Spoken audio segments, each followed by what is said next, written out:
भाई एक बार जोरदार ताली हो जाए, जोरदार ताली हो चाहूंगा और गुंजन भैया की तालियां होनी चाहिए।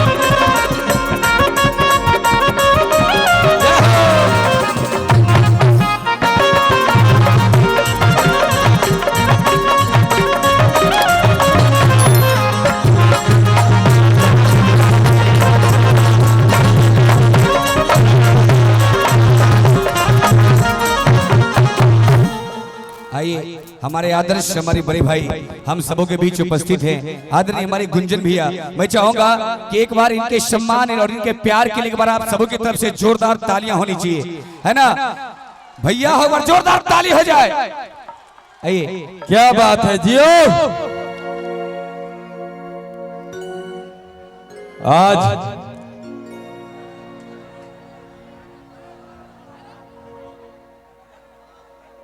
काली मंदिर परिसर ज्ञानपुर भिट्ठा में हमने उपस्थित बानीजा। सबसे पहले आप सब केहू के भैया चाचा माई बहन भौजाई जी आगे बैठल बड़ी, इधर युवा हमार भाई सब जो खड़ा है, जो अड़ा है और कुछ पीछे पी के पड़ा है। बीमा भारती जी दिल की धड़कन इधर इधर दाया बाया, क्या बात है। बाकी सभी लोग को मैं गुंजन सिंह पैर छुके प्रणाम करता हूँ। हो भैया वो ताली बजावा हो। समय तो अच्छा हो गया है जी जी, और जौन जौन हिट गाना बस थोड़ा थोड़ा भाई लोग के हमारे तनी एनर्जी में लावे पड़ी हो। पहले तुम सैडे सॉन्ग सुनेगा, बहुत बदमाश हो गए। रुका बाद में होगा।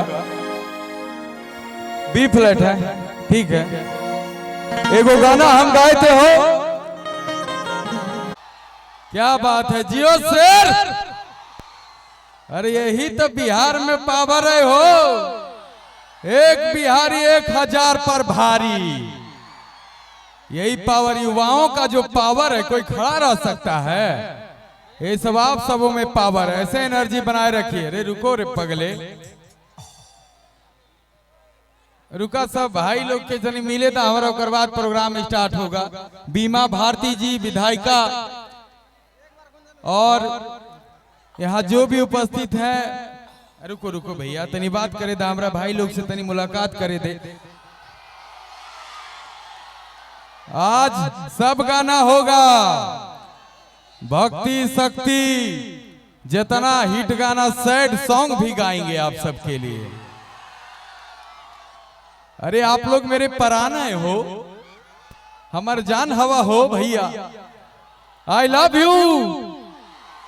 मिलते हैं थोड़ा देर में, थोड़ा सा मंच का उद्घाटन हो जाए। क्या नाम है उनका?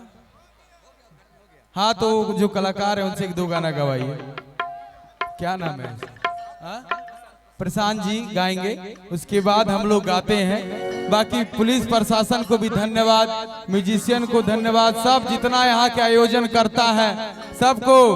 और आज इतिहास होगा, आप लोग तैयार रहिए। गर्दा गर्दा हुई हो भैया, रांची पागल खानवा भी होगा। जय श्री राम।